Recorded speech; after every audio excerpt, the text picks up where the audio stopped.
खुर्रम साहब, आपसे चाहूँगा इसके ऊपर, ख़ास तौर पर खितरान के ऊपर तो पहले आप कमेंट करें। पकड़ के उसको गिरफ्तार करें सर, 2 दिनों में जवाब मिल जाएगा।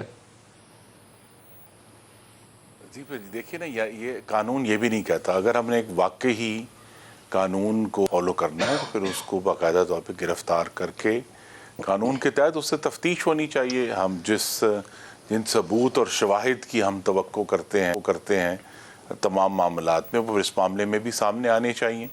और मुझे ये बिल्कुल तवक्को है कि वज़ीर आला बलूचिस्तान और वज़ीर दाखिला बलूचिस्तान इसका नोटिस लेंगे और इसको परसू करेंगे।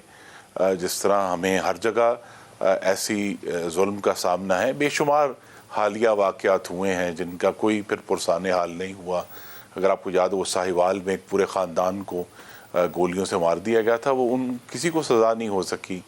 उसके बाद यहाँ पाकिस्तान के दारुल खलाफे में अब सारा आलम को गोली लगी, कोई उसका हम नहीं ढूंढ सके जो हुकूमत थी उस वक्त की। इस तरह एक लंबी लिस्ट है और ये हम सब का चैलेंज है बतौर मेंबरान पार्लियामेंट कि ये जो हाकमियत है वो उसको कायम करने के लिए हम सब के लिए कोशिश करनी है। लेकिन यहाँ ये भी तो है ना कि जी वो जो खुद सबसे बड़े दावेदार थे कि नहीं, 2 नहीं 1 पाकिस्तान होना चाहिए, उन्होंने कल किस तरह अदालत का जो वकार था उसको ताराज किया।